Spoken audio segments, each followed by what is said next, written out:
섹션 1. 멈춰버린 세상과 헬리콥터 머니. 2020년 3월 19일 오후 3시 20분 서울 마포구 상안동 한 IT 중소기업 사무실.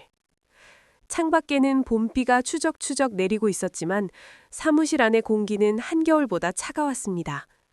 마스크 너머로 들리는 것은 간간이 터져나오는 한숨소리와 마우스 클릭 소리뿐이었습니다. 38세의 김철수 과장은 모니터 구석에 띄워둔 주식창을 멍하니 바라보고 있었습니다. 코스피 지수가 1500선 아래로 곤두박질 치고 있었습니다. 화면 가득한 파란색 숫자들은 마치 바이러스처럼 그의 계좌를 잠식하고 있었습니다. 이것이 뉴스에서 말하던 베어마켓, 약세장의 공포였습니다. 철수 씨, 이번 달 급여 명세서 확인했어? 옆자리 박대리의 말에 철수는 퍼뜩 정신을 차리고 메일함을 열었습니다. 3월 급여 명세서. 지급 총액은 400만 원. 하지만 철수의 눈은 습관적으로 맨 아래 실수령액으로 향했습니다. 348만 5,210원. 아니, 분명 연봉 협상 때 올렸는데 왜 통장에 찍히는 건 그대로인 것 같죠? 박대리의 투덜거림에 철수가 씁쓸하게 웃으며 대답했습니다. 세금이 먼저 떼어가니까요. 우리가 실제로 쓸 수 있는 돈, 그러니까 가처분 소득은 세금이랑 4대 보험료 같은 비소비 지출을 뺀 나머지만 해당하잖아요. 마트 가서 장 보고, 대출 이자 내고, 아이 학원비 낼 수 있는 진짜 내 돈은 이 348만 원뿐인 거죠. 철수는 속으로 계산기를 두드렸습니다.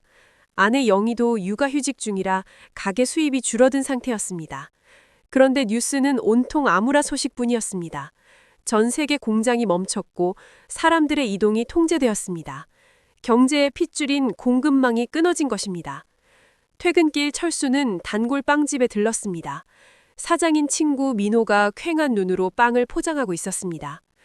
손님은 좀 있어? 아니, 개미 새끼 한 마리 없어. 그런데 더 무서운 건 뭔지 아냐? 월세랑 재료비 같은 고정비는 그대로 나가는데 매출이 없으니 하루하루가 적자라는 거야. 가게를 열수록 손해인 상황이지. 집으로 돌아온 철수는 뉴스를 켰습니다. 정부가 전 국민에게 재난지원금을 지급한다는 속보가 나오고 있었습니다. 아내 영희가 걱정스럽듯 밀었습니다. 여보, 나라에서 이렇게 돈을 막 풀어도 되는 거야? 이 돈은 다 어디서 나오는 건데? 철수가 식탁에 앉으며 설명했습니다. 세금으로 거둔 돈이 부족하니까 나라가 빚을 내는 거야. 그걸 국채라고 해. 정부가 나중에 이자 쳐서 갚을게 하고 채권이라는 종이를 발행해서 돈을 빌리는 거지. 이렇게 시중의 돈을 헬리콥터에서 뿌리듯 공급하는 걸 유동성 공급이라고 하고. 그럼 돈이 많아지니까 좋은 거 아니야? 당장은 숨통이 트이겠지. 이걸 경기부양책이라고 하니까. 하지만 세상에 공짜 점심은 없어. 시중에 돈이 너무 많이 풀리면 돈의 가치가 떨어지게 돼. 그건 나중에 무시무시한 부메랑이 되어서 돌아올 거야. 몇 달 뒤 철수의 예언 아닌 예언이 기묘한 형태로 나타났습니다. 2020년 하반기 실물 경제는 엉망인데 주식과 부동산 자산 가격이 폭등하기 시작한 것입니다. 넘쳐나는 돈들이 갈 곳을 잃고 자산 시장으로 쏠린 탓이었습니다. 사람들은 이것을 동학개미 운동이라 불렀고 시장은 뜨거운 불마켓, 강세장으로 변했습니다. 철수도 흔들렸습니다. 주변에서 누구는 주식으로 연봉을 벌었다더라. 지금 안 사면 영원히 거짓골을 못 면한다. 포모 증후군 정신이 들려왔습니다. 여보, 우리도 적금 깬 거랑 마이너스 통장 합쳐서 투자 좀 해볼까? 레버리지를 이용해야 부자가 된다잖아. 철수의 말에 영희는 불안한 눈빛을 보냈지만 철수의 마음속엔 이미 탐욕과 조급함이 자리 잡고 있었습니다. 그는 몰랐습니다. 이 달콤한 유동성의 파티가 끝나고 나면 얼마나 혹독한 숙치가 기다리고 있을지를 말입니다. 모든 자산의 가격이 오르는 이 현상이 사실은 돈의 가치가 쓰레기가 되어가고 있다는 화폐 환상의 전조였다는 것을 깨닫지 못한 채 철수는 매수 버튼을 눌렀습니다. 섹션 2. 청구서의 습격과 빵집의 눈물. The Attack of Bills and the Tears of the Bakery. 2022년 6월 15일 오후 7시 서울 마포구 아파트 단지 앞 마트. 숨이 턱 막히는 초여름의 열기가 아스팔트 위로 아지랑이처럼 피어오르고 있었습니다.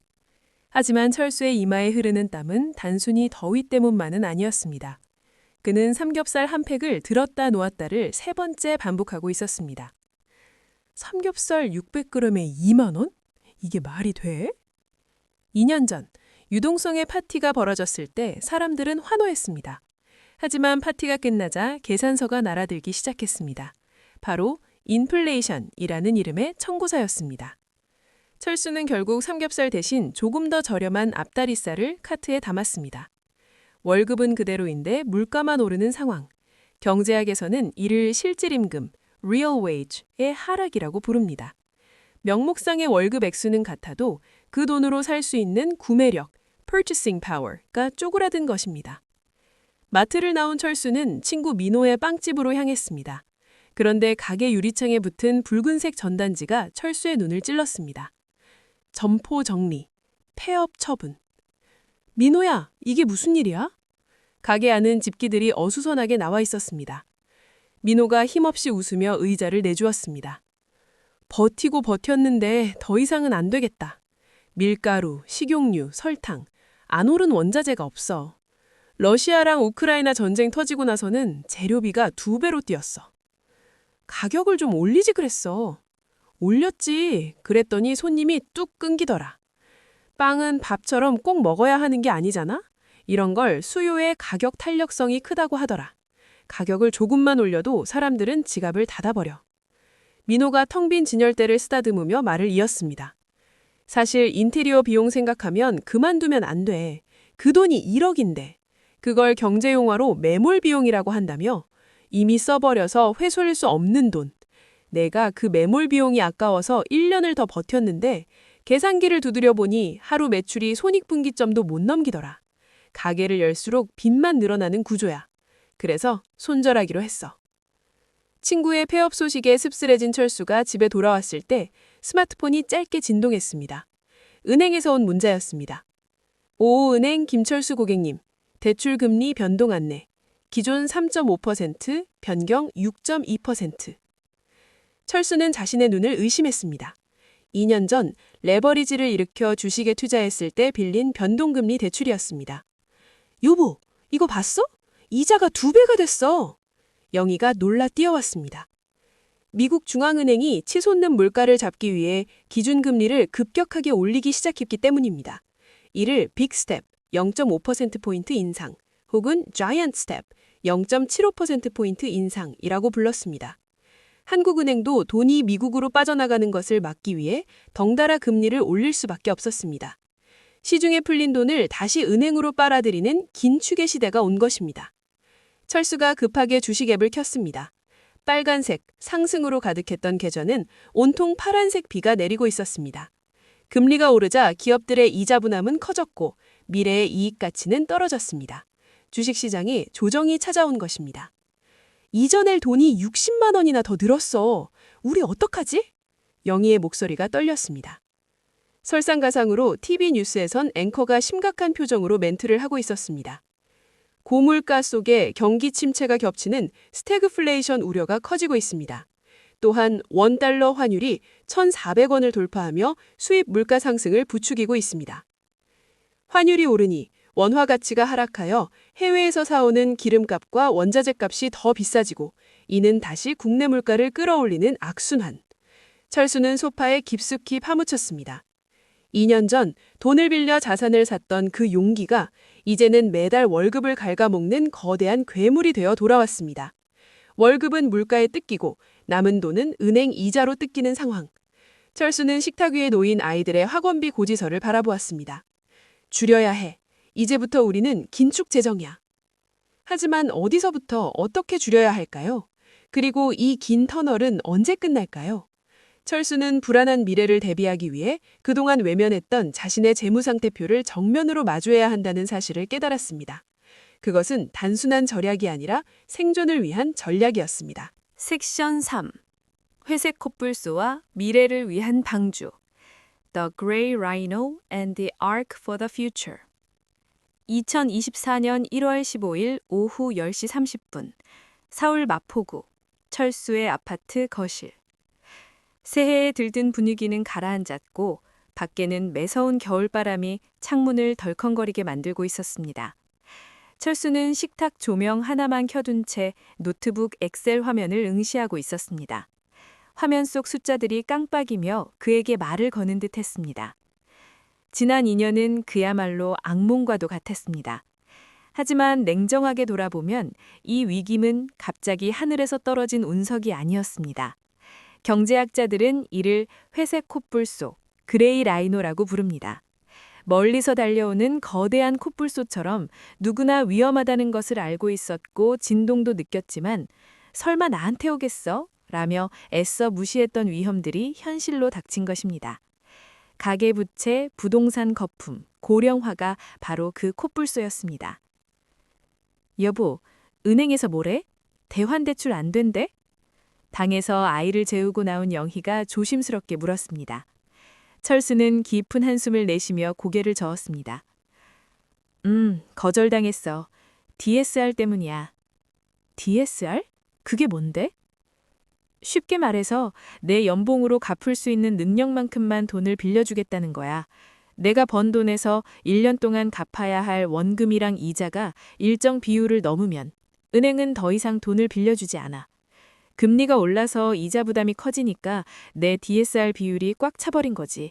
이제 우린 추가 대출도 안 되고 있는 빚을 갚아나가는 수밖에 없어. 철수는 엑셀 파일에 지출란을 수정했습니다.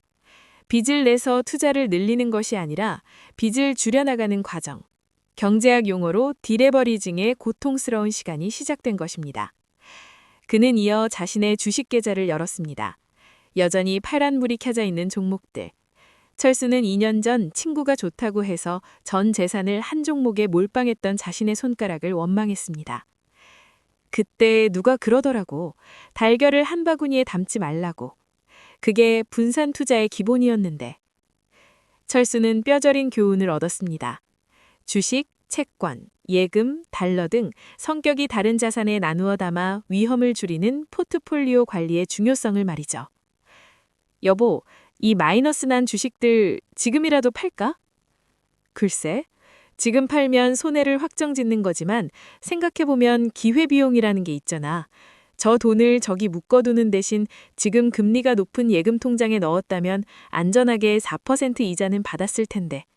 우리가 선택하지 않아서 포기한 가치, 그게 너무 아깝네.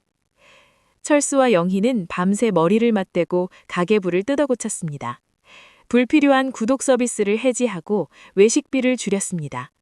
그리고 마지막으로 가장 중요한 주제, 노후에 대한 이야기가 나왔습니다. 민석이네 할머니 폐지 줍는 일 하시다가 다치셨대. 남일 같지가 않아. 우리 국민연금만 믿어도 될까? 영희의 걱정에 철수가 자료를 찾아보았습니다. 국민연금의 소득 대체율이 40% 정도래. 은퇴 전 벌던 돈의 40%만 나온다는 거지. 이걸로는 생활비하기도 벅찰 거야. 그래서 다들 개인연금이나 퇴직연금, IRP를 추가로 드는 거고. 지금 당장 먹고 살기도 힘든데 노후 준비까지 어떻게 해? 그래도 해야 해. 아주 적은 돈이라도. 시간은 우리 편이니까. 복리의 마법 알지? 이자에 이자가 붙어서 눈덩이처럼 불어나는 거. 지금 아낀 10,000원이 20년 뒤에는 훨씬 큰 돈이 되어 우리를 지켜줄 거야. 그게 우리 미래를 위한 방주를 짓는 유일한 방법이야.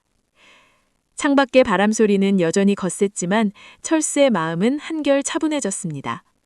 월급 400만 원의 의미, 빵집 사장 민호가 겪은 원가와 고정비의 압박까지. 정부가 푼 돈이 불러온 인플레이션과 금리가 내 지갑에 미치는 영향까지. 지난 4년간 철수는 몸으로 부딪히며 경제를 배웠습니다. 경제 용어는 교과서에 있는 어려운 단어가 아니었습니다. 그것은 내 밥상, 내 통장, 그리고 우리 가족의 생존과 집결된 치열한 삶의 기록이었습니다. 철수는 엑셀 파일을 저장하고 노트북을 덮었습니다. 파일명은 생존을 넘어 미래로. 비록 지금은 겨울이지만 언젠가 반드시 봄은 올 것입니다. 하지만 그 봄은 준비된 사람에게만 따뜻할 것입니다. 철수는 이제 뉴스를 봐도 두렵지 않았습니다. 흐름을 읽는 눈이 생겼기 때문입니다. 그는 잠든 아이의 얼굴을 잠시 바라보다가 내일 아침 일찍 일어나기 위해 침실로 향했습니다. 내일은 은행에 가서 개인연금 계좌를 만들 생각입니다. 그것이 그가 세상의 파도에 맞서 가족을 지키는 첫 번째 노즐이 될 것입니다.